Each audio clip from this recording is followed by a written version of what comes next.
Half of the Dune prophecy series is over with episode 3, and as far as the main conflict is concerned, not as much happened as I had hoped.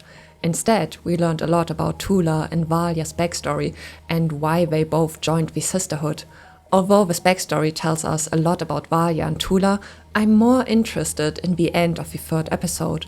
Tula uses a thinking machine called Anirul to save Sister Lila. Why this is so problematic is touched on in the show, but the conflict has much more depth and significance than viewers might realize. In this video, I want to explain what this has to do with Sister Dorotea, why Tula's decision could endanger the entire Sisterhood, and why this development seems narratively awkward.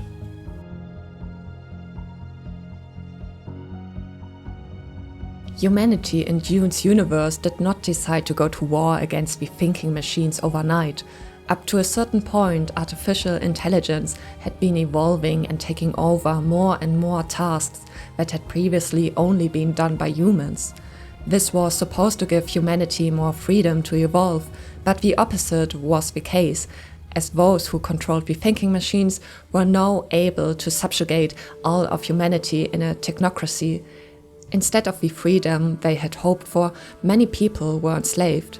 The first Dune novel contains the following quote on the subject. Once men turned their thinking over to machines in the hope that this would set them free, but that only permitted other men with machines to enslave them.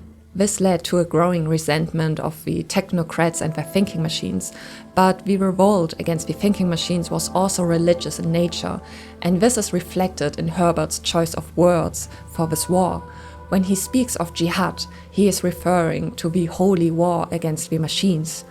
From the choice of words alone, we can see that religiosity played an incredibly important role in this war, for mankind developed a new religious self-understanding. This ensured that humans saw themselves as the highest species and that no thinking being would ever be created to challenge that claim. The Orange Catholic Bible, a religious work in the Dune universe, states, "Thou shalt not make a machine in the likeness of a human mind." It emphasizes the connection between religion and the human image of society, and is also quoted by Sister Dorotea in this episode. The Butlerian Jihad thus has an incredible impact and is also the catalyst for many other developments in Dune history. For one thing, it is responsible for wiping out much of the technology and causing humanity to go backwards technologically. Even simple calculators were outlawed. Secondly, humanity had to reorganize itself and create a new system of power, which eventually became the Age of Fauve Relouche. This is a class system where there are clearly assigned roles to ensure a balance of power. It is more or less a feudal system with the great and minor houses and the Padishah Emperor. So House Corrinal, Atreides and Harkonnen are all part of this feudal system. The third point is that tasks previously performed by thinking machines now had to be performed by humans again. This vacuum led to the creation of the Spacing Guild, the Mentat School and the Bene Gesserit, who took on various roles within the Empire.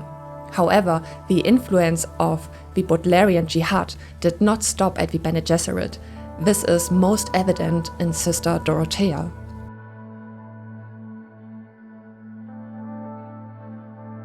Before we consider why Tula's decision to save Lila's life is so dangerous, it is important to realize that the Bene Gesserit are not a completely homogeneous group. Ultimately, the order is led by people who may all have heard the same teachings. However, they may all have different views on how best to run the Bene Gesserit. This is best illustrated by the conflict between Valya Harkonnen and Sister Dorotea. Sister Dorotea is obviously a devout believer, sincerely following the faith manifested through the Butlerian Jihad. Faith is paramount to her, and she is kind of the religious leader of the Sisterhood. In her view, it is a sacrilege that her grandmother Rakella has far greater goals for the Bene Gesserit, such as the breeding of more controllable rulers. She is the leader of a splinter group within the Bene Gesserit. As such, she poses a threat to the continued existence of the order as Rakella intended. Why Raquel still wanted Dorotea to be co-leader with Valya is beyond me. The two are so at odds with each other and have such different ideas about the Bene Gesserit's purpose in the universe that Raquel should have realized this could not end well. Dorotea sees the Bene Gesserit as a delicate force that should serve the Empire with sincerity and truth, according to the teachings of the Butlerian Jihad. Valya, on the other hand, sees the Empire itself as corrupt. She is convinced that persuasion is not enough to maintain stability, but she also knows that violence will only be met with resistance. Therefore, she wants to steer the Bene Gesserit towards a system of behind-the-scenes manipulators. There are pros and cons to both approaches. What is important to me, however, is the realization that Dorotea was not alone in her views. She had gathered followers around her. She had clearly built up influence within the order and at one point was the only candidate for Raquel's seat. Dorotea's death did not end her influence overnight. Her followers have survived, and Dorotea's views live on with them. One of the core concepts of Dune is that decisions have consequences for decades, centuries, even millennia, even after a person's death.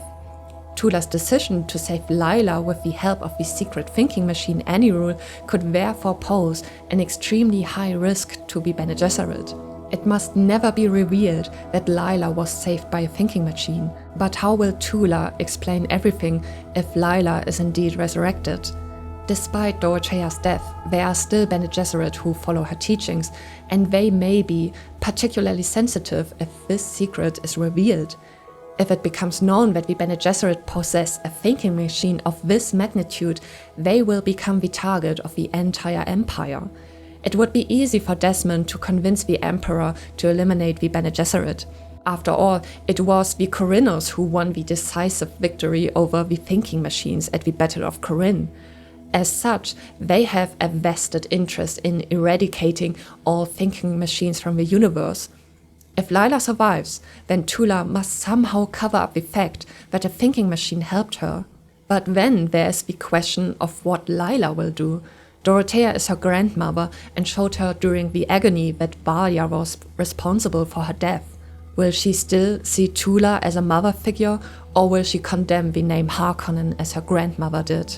That Tula has decided to do this seems very illogical to me personally, because Lila's survival would put the entire Sisterhood in danger, and that was exactly what they were supposed to swear as acolytes. That they put aside their family ties and dedicate their lives entirely to serving the Bene Gesserit. Sisterhood above all. No matter how you look at it, Tula's decision seems like the worst mistake she could make as the currently leading Bene Gesserit on Valach 9. Her decision is illogical, driven solely by emotion, and extremely dangerous.